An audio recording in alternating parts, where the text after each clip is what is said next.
ना तो कोई अकलियत संभल रही है, ना अपने ही हिंदू के जो लोअर कास्ट है वो संभल पा रही हैं, इसी तरीके से ना ही कोई चैनल संभल पा रहे हैं। क्योंकि जब सच दिखाया जाता है मीडिया पर, चाहे मुसलमानों के खिलाफ बर्बरियत का हो या दलित के खिलाफ बर्बरियत का हो, तो फिर ये कहा जाता है कि आप चैनल बंद कर दीजिए। एक दफा बंद हुआ, पहले पठानकोट के मामले पे गजनफर साहब, उसके बाद फिर दोबारा बंद हुआ।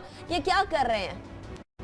असल में बात ये है कि इंडिया में जो चीज़ें हो रही हैं, जो अपने आप को सेकुलर स्टेट कहता है, वहाँ आज जो तस्सुब पसंदी, फ़िरका वारियत, मजहबी दहशतगर्दी और जो इनटॉलरेंस का जो माहौल है वो इतना ज़्यादा हो गया है कि आपको पता होगा कि एक अभी रिपोर्टर थे इंडियन टाइम्स के गालिबन, उन्होंने उनको एक इलेक्शन में अवार्ड, इसमें एक उनको अवार्ड मिला था और वो बड़ा प्रेस्टिजियस अवार्ड है उसका, परसों की बात है अपना इंडिया जर्नलिज्म का। उन्होंने मोदी से वो अवार्ड लेने से इनकार कर दिया। उन्होंने कहा तो उनके अखबार के इंडिया टुडे के चीफ एडिटर जो है वो लेके आए। इससे पहले इतने सारे लोग हैं जिन्होंने अपने अवार्ड वापस किए। अब यहाँ पे जो मसला ये हो रहा है कि वहाँ पे आप देखिए, दलित्स की आप बात करिए, इंडिया दलित जो है ना वो 60% है इंडियन पॉपुलेशन का। दलित का बजाते खुद वर्ड जो है वो है सेपरेटेड, ब्लॉटेड, अपना अलोन, मतलब उसको वो इसलिए उनको अनटचेबल कहते हैं, उनको शूदर वो कहते हैं। और ब्राह्मण कास्ट जो है इंडिया में,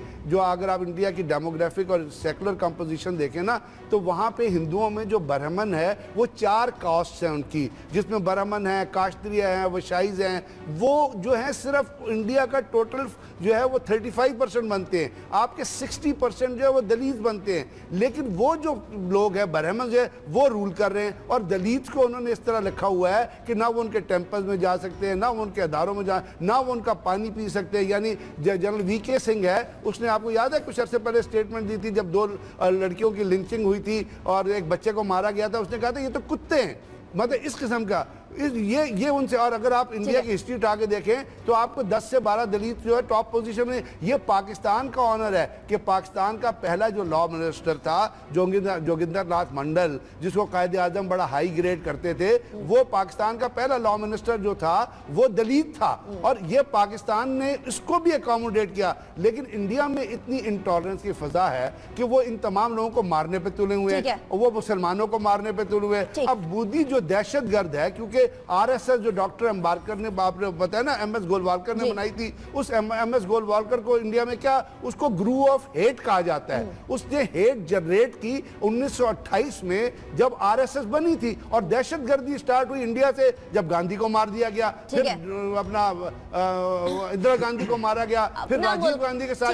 ये जो टेररिज्म है, ये जो इंतहा पसंदी है, ये इंडिया के कल्चर में बसी हुई है। गजनफर साहब, इसमें तो कोई डाउट की बात ही नहीं है ना। वहाँ पाकिस्तान की बात करते हैं, खाबिर साहब पाकिस्तान के ऊपर सवाल उठाते हैं, बलूचिस्तान की बात करते हैं, कश्मीर की बात करते हैं। अपनी 67 आजादी की तहरीकें नहीं संभाली जा रही हैं।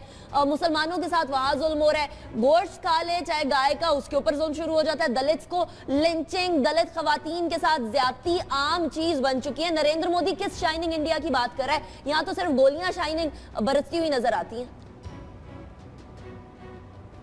अनिका, जिस पॉलिटिशियन की ट्रेनिंग आरएसएस में हुई है, एक एक्सट्रीमिस्ट हिंदू विंग में हुई है, आप उसे क्या एक्सपेक्ट कर सकते हैं? अब ये तो हो नहीं सकता कि अब आप इस उम्र में आके वो अपने ख्यालात को चेंज कर ले। जो सीख के आए हैं आरएसएस से वही वो इम्प्लीमेंट करने चाह रहे हैं कि हिंदू राज को उन्होंने, हिंदू एक्सट्रीमिस्ट जो माइंडसेट है उसको इम्प्लीमेंट करना है, और वही वो कर रहे हैं। उसके रास्ते में मीडिया आएगा, फौज आएगी, उनकी अपोजिशन पॉलिटिकल पार्टी आएगी, कोई भी उनके रास्ते में आएगा तो वो उसको बिल्कुल बर्दाश्त नहीं करेंगे और स्टेट की पावर इस्तेमाल करेंगे। यही वो कर रहे हैं, चाहे वो मीडिया है और अपोजिशन पॉलिटिकल पार्टीज भी देखें। ये जो ब्रिगेड साहब ने बात की, अब सेकुलर सिर्फ नाम का रह गया है, उनके वो कॉन्स्टिट्यूशन में चीज़ लिखी आ गई है बस, ये इंडिया सेकुलर है कोई नहीं। अब आए दिन आप देख रहे हैं वहाँ पे जिस तरह हालात बिगड़ते जा रहे हैं। अभी कुछ अर्सा पहले मोदी की अपनी स्टेट ऑफ गुजरात के अंदर वहाँ पे दालस ने इतना बड़ा वहाँ पे उन्होंने इज्तिमा किया और उन्होंने अपना इज़हार बरहमी कहा कि जी हमें लेफ्ट आउट किया जा रहा है। हमारे ये जो शाइनिंग इंडिया है, वो जो gap between the rich and the poor है वो बढ़ता जा रहा है, और इंडिया के अंदर इसकी आप और भी ज्यादा, बहुत ही ज्यादा एक ग्लेरिंग तरीके के साथ कि इंडिया में ब्रिगेड साहब आपको शायद इसका ज्यादा मुझे करेक्ट कर सके कि 600 मिलियन के करीब लोग हैं वहां पे जो पॉवर्टी लाइन से नीचे हैं। तो ऐसे मुल्क